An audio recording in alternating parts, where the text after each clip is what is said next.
What is better than one dessert?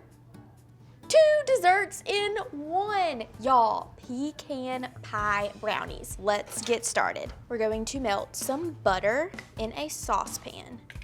All right, when your butter is all the way melted and it's starting to spat everywhere, turn off the heat and then immediately dump in your chocolate chips. If you have any Rogue chips, put them in the bowl.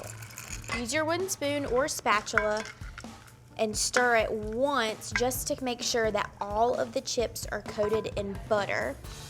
Then move it to the side and let it sit. While this is cooling, I'm going to get started on the rest of my brownie ingredients. In a very large bowl, you want to mix together your sugars. There's 2 types, granulated and light brown sugar, salt, vanilla, and 4 eggs. Give these a good whisk. This is all the way combined, and I'm going to check on my melted chocolate. Give it a good stir. This is exactly what I want to look like. So get in here, see it? See how the butter is like melted all the chocolate? You want to give it a good stir to make it really smooth. Yum. I really just want to take this spoon and give it a good old lick. Looks so good. Okay, now we're going to put the chocolate into our sugar mixture and then give this a good whisk. Yum. Y'all, this smells so good. The next step of this recipe calls to sift in flour and your cocoa powder. That cocoa powder will go flying, y'all. Be gentle, be careful. Don't let it get on you. And you want to whisk this just until all of the dry, powdery flour stuff is moistened. So this is it.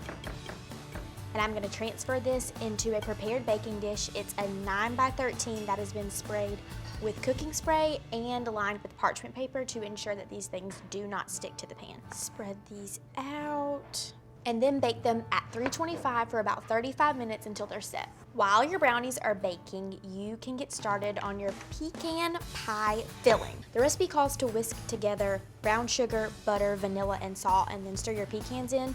But since there's so many pecans, go ahead and dump those in your big bowl that you're gonna be mixing in. No need to dirty up another bowl, and then you can just add the ingredients to that.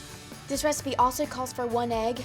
So since I didn't want to dirty up any dishes, I'm gonna crack the egg into a small bowl, whisk it up with the whisk, and pour it in here before I stir it in. Once your pecans are fully coated and everything looks nice and wet, you're basically done. Let it sit off to the side, clean up your area, and wait until your brownies are finished baking. Now that my brownies have baked for 35 minutes and are set, I am going to pour over our pecan pie topping.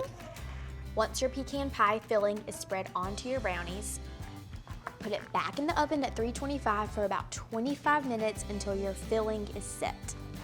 Y'all, ooey, gooey, and delicious. Let these cool completely in the pan and then invert them onto a cutting board to slice into pure heaven. So good. We're gonna slice these things into squares. What I like to do is really cut this in half both ways. So then you have quarters and then cut the quarters evenly. Let's get these ooey gooey warm pecan pie brownies and take them even more over the top with a scoop of vanilla ice cream. I mean, how decadent and over the top can you be? If there was an extra dessert, this dessert would take the crown for being #so extra. I cannot wait to dig into these brownies with a little bite, with a bite of ice cream.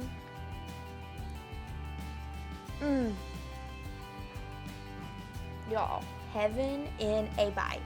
If you want more super decadent recipes like this one, be sure to subscribe to our Southern Living YouTube page and click the bell so you never miss a recipe. But as always, we are on Facebook and Instagram too. I'll see y'all next week. Bye, y'all.